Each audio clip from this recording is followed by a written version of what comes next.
Hello friends, welcome to my channel. இந்த வீடியோவில் நம்ம எதாவது பார்க்க போகிறோம்னா, ஆக்டர் ஜெயம் ரவி மற்றும் அவங்க ஒய்ஃபான ஆர்த்தி இவங்க ரெண்டு பேருக்கும் விவகாரத்தை பார்த்தீங்கன்னா கன்ஃபார்ம் ஆயிடுச்சு. உயர்நீதிமன்றத்தில் சீக்கிரமாகவே வழக்கு வந்துடும், சீக்கிரமாகவே பிரிய போகிறாங்க, கன்ஃபார்ம் ஆயிடுச்சு. இவங்க ரெண்டு பேருக்கும் உள்ள என்ன சண்டைன்னு பார்த்தீங்கன்னா, ஜெயம் ரவி பார்த்தீங்கன்னா என்ன தான் கோடி கோடியாக சம்பாதிச்சாலும் அவர் வந்து கல்ச்சுரல்ஸ்னு வந்தாலே கரெக்டாக இருப்பார். ஆடம்பர வாழ்க்கை அந்த மாதிரி எந்த விஷயத்துலையும் போக மாட்டார். காசை ரொம்ப செலவழித்து பெரிய ஆள் அந்த மாதிரி எண்ணத்தோடு இருக்க மாட்டார். ஆனால் ஆர்த்தி பார்த்தீங்கன்னா அது ரொம்ப ஆப்போசிட்டு. ஆடம்பரமாக மேக்கப்புக்குன்னு சொல்ல போனாலே அவ்வளோ செலவு பண்ணுவாங்க, அந்தளவு மோசமாக இருக்கும். ஜெயம் ரவிக்கும் ஆர்த்திக்கும் நிறைய சண்டையெல்லாம் வந்திருக்கு, கல்ச்சுரல்ஸ் இந்த மாதிரி நிறைய சண்டையெல்லாம் வந்திருக்குது. மகனை கூட ஒழுங்காக பார்த்துக்க மாட்டாங்களா, அந்தளவு செலவு பண்ணிக்கிட்டு ஒரே மாடனோ ஒரே மேக்கப் அந்த மாதிரி தான் இருப்பாங்களாம். அப்புறம் அது மட்டும் இல்லாமல் ஜெயம் ரவிக்கு எப்போ பார்த்தாலும் ஃபோன் அடித்து டார்ச்சர் பண்ணிக்கிட்டு ஷூட்டிங் ஸ்பாட்டில் ஒழுங்காக படத்துக்கு ஒர்க் பண்ண முடியாமல் அந்தளவு ஜெயம் ரவி ஃபோன் அடிச்சுக்கிட்டே இருப்பாங்க.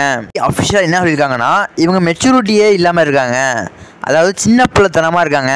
இப்போ என்ன சொல்ல வராங்கன்னு பார்த்தீங்கன்னா, இப்போ ஏதாவது ஒரு பொருள் இல்லை வேணாம் அப்படின்னு சொல்லிட்டேன்னா அடம் பிடிப்பாங்க, என்கிட்ட அது வாங்கணும், அது எவ்வளோ காசாக இருந்தாலும் அந்த பொருள் எனக்கு வேணும் வரணும், அந்த மாதிரி சின்ன பிள்ளைத்தனமாக அடம் பிடிப்பாங்க.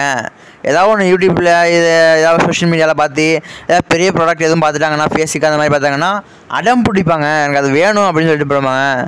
அந்தளவு போட்டு சாவடிப்பாங்க. அது மட்டும் இல்லாமல் ஷூட்டிங் ஸ்பாட்டில் ஒழுங்காக ஒர்க் பண்ண கூட விட மாட்டாங்க, ஃபோன் அடித்து டார்ச்சர் பண்ணுவாங்க, லேட் ஆகிடுச்சுன்னா டார்ச்சர் பண்ணுவாங்க. இந்த மாதிரி இந்த 5 வருஷமும் மேரேஜ் பண்ணி இத்தனை வருஷமும் நான் ஒழுங்காக சந்தோஷமாக வாழலை, நிறைய ஈகோ சண்டைலாம் வந்திருக்கு. ஆனால் ஃபேமிலிலேருந்து சேர்த்து வச்சுருவாங்க. ஆனால் இது ரொம்ப நல்லா பொறுத்துக்க முடியாத அளவு சண்டை பெருசாக போயிட்டே இருக்குது, ஒழுங்காக வாழவே முடியலை. ரெண்டு பேரும் மிஸ் அண்டர்ஸ்டாண்டிங் கூட தான் இவ்வளோ வருஷமாக வாழ்ந்துருக்காங்க, அது மாதிரி சொல்லிட்டு இருக்காங்க. நீங்களே சொல்லுங்கள், ஹஸ்பண்ட் அண்ட் ஒய்ஃப் எப்படி ஒரு மிஸ் அண்டர்ஸ்டாண்டிங்கோட வாழ முடியுமா? இது எப்படி நீங்கள் மிஸ் அண்டர்ஸ்டாண்டிங்கோட நீங்கள் நினைக்கலாம், எப்படி மிஸ் அண்டர்ஸ்டாண்டிங்கோட இத்தனை வருஷம் நீடிச்சிருக்கு? மொமெண்ட்லாம் வந்து இத்தனை வருஷம் ஒழுங்காக வாழ்ந்துருக்காங்க. பொதுவாக ஆக்டர் ஆக்ட்ரஸ்னு பார்த்தீங்கன்னா உடனே டிவோர்ஸ் பண்ணிடுவாங்க, உடனே அடுத்தது மேரேஜ் பண்ணிடுவாங்க, அந்த மாதிரி நினைப்பீங்க. ஆனால் பார்த்தீங்கன்னா ஜெயம் ரவி அந்த மாதிரிலாம் கிடையாது, கல்ச்சுரல்ஸ்லாம் கரெக்டாக இருப்பார், தப்பாக இருக்க மாட்டார். ஆனால் அதிகமாக ஆர்த்தியோட டைம் ஸ்பெண்ட் பண்ணவே மாட்டாராம், ஒரே சண்டைகளும் ஈகோவும் தான் இருக்கும்.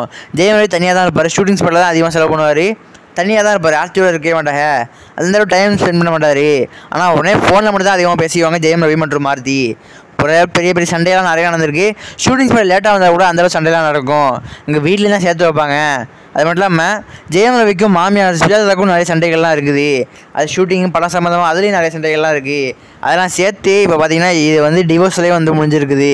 இதை பற்றி உங்கள் அதுக்கு மறக்காமல் கமெண்ட்ஸ் சொல்லிடுங்க.